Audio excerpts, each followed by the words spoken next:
Thanks to Bill Gates, we live in an era where anybody can be Steven Spielberg. But just because you can add special effects, that doesn't mean you should.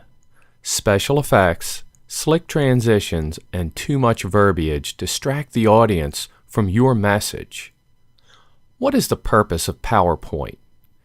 It is a visual aid to your speech. It is not the star of the show. We still keep the same order of importance for all speeches: message, audience, and your delivery. PowerPoint has been grossly misused, but that doesn't mean it can't be used correctly. Don't throw out the baby with the bathwater. One of the most successful PowerPoint, actually a keynote presentation in history, was when Steve Jobs came out in front of a sunrise background and said 2 words: the iPhone. 2 words, $13 billion. Sometimes less is more. Too many presenters worry about their slides and forget the audience. The slides are just one visual aid. You can still use others. The basic fallacy that causes so much death by PowerPoint is academic research on learning styles: visual, auditory, and kinesthetic with corresponding percentages. As a teacher, I applied these learning styles sequentially, not simultaneously. Current research and common sense tell us that people have a hard time focusing on what they are reading if someone is talking over it at the same time. Speaking is still storytelling, even when it is part of an information dump. The visuals are background for your message. Slides can be a setting for a story, or a punchline for your jokes, a reinforcing fill for a pause. Presentation tips. Use presenter mode to keep eye contact with your audience. What do you do if your computer crashes? Make sure you have little sticky notes on your fingers outlining your main points. Get rid of the dazzle. Motion detracts focus and attention.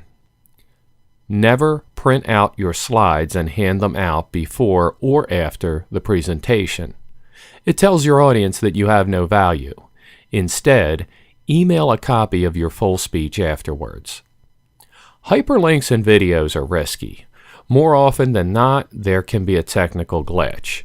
Be prepared by keeping the video on your desktop.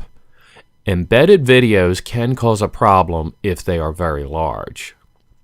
So how do you create a great PowerPoint presentation? Where do you start? Remember that your speech is based on a single idea, which is supported by stories and pictures. Start with pencil and paper.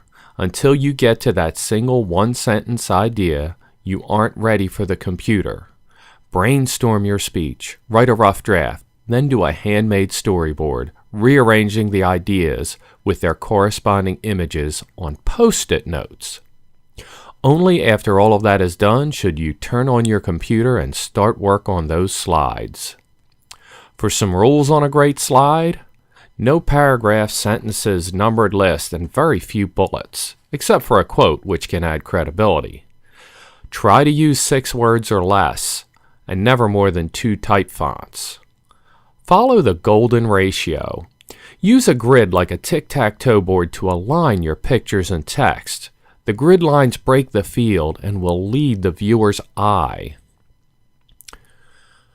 Don't use pre-formatted or themed slides. Allow your images and text to bleed over to the edges. Get stock photos from istockphoto.com or Google Images. Any kid will tell you that the 2 best parts of any school day are recess and show and tell. That means activities and visuals and stories. Happy presenting.